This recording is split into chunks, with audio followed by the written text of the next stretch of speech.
I honestly didn't think I would be harvesting cucumbers this soon. The progress so far has been steady. The momentum of small weekly tasks, as well as the surprisingly warm weather, has pushed the plot on very well. To think that 3 months ago this place was empty, but now each bed is filled with vegetables and their companions that will feed me and my family. I sowed, nurtured, and tended to every aspect of the plot, and this week I'm at the stage of reaping the rewards for my earlier efforts. We all have that one Polish friend. Whether you're hungry or not, you're going to be fed by them. Every day this week, I have come down and picked a cucumber for mizelia, a light, creamy Polish cucumber salad best served with dill potatoes and a meat cutlet. Mizelia, kotlety, ziemniaki for dinner has gone down a treat every night this week. I have come across a few problems this week. With plant growth doing so well, I've once again ignored spacing, and now I have to fix it. There are 14 Roma tomato plants in this bed. They were so small, but now they've got big. Once I've located the two hidden plants, I need to move them out to give the other space to flourish. As the plants are still young, and most importantly, they're not fruiting, you can move them if needed. I've taken one from each row, root ball intact, to plant into individual pots. This will be interesting to compare.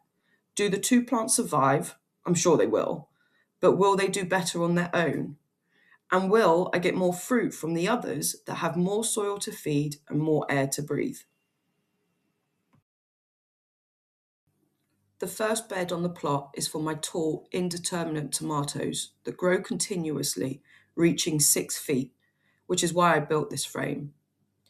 This surprise courgette plant, how it got there is a mystery to me, but she's happy, so I'm happy. I have 5 varieties of tomatoes, and the sun gold cherry are showing fruit. These snack cucumbers F1 are huge, and the marigolds planted between every main plant must be helping as the beefsteak is forming its first fruit. It's now important to prune all the lower leaves for both the cucumbers and the tomatoes. This allows their growth to go into the fruit, not the leaves. This haircut also allows air circulation and prevents blight. You'll be happy to see my shed is standing again, and soon I'll fill it with all the random stuff that's not got a home yet. While I do that, Jamie guards the main gate from the squirrel that's taunting her. If there's one plant I would recommend having in your home or on your plot, it's a rhubarb. Technically a vegetable related to sorrel, but Brits call it a fruit and we love it in a crumble. Look how much I've harvested. Jay, do you want a treat?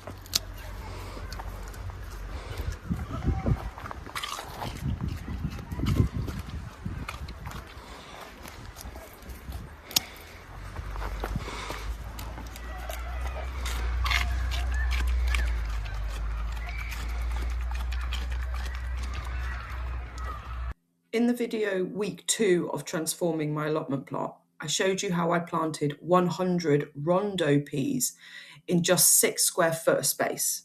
Was this a good idea? Absolutely. Peas are part of the legume family and are not bothered about spacing, thank goodness. However, it does make it a little tricky to harvest. Although definitely not ready to harvest, because pumpkins and squashes take 120 days to grow, then a few more weeks to mature, I want to show you how they're progressing. This little impulse purchase is now showing actual fruit, actual pumpkins. At the back end of the week, I need to tend to these plants as they are growing wild. Little yellow flowers are a sign that fruit is on the way, so they need a haircut of lower leaves and support on the long branches filled with vines. I'm going to show you a technique on how I get the most out of watering my tomato plants.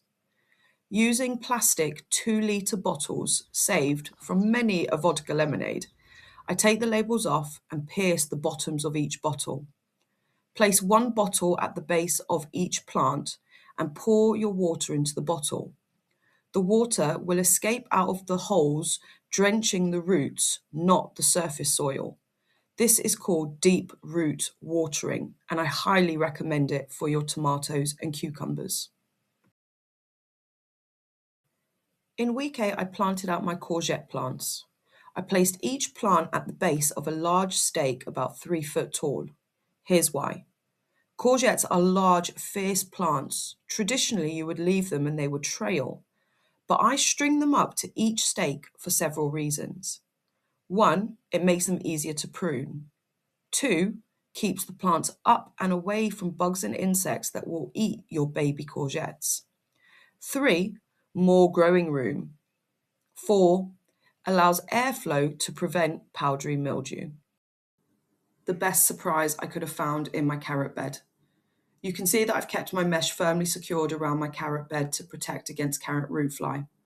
Once it's rolled back, I need to have a look to see what I can harvest for my roast dinner. And this is not what I expected.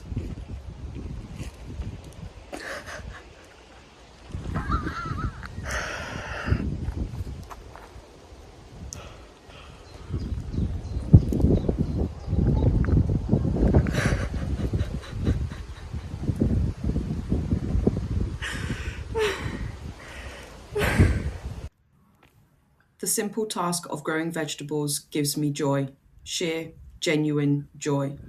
I recommend it for everyone and anyone. Comment below with your favourite harvest, and do subscribe to see next week's harvest and the new addition to the shed. See you next week. Bye.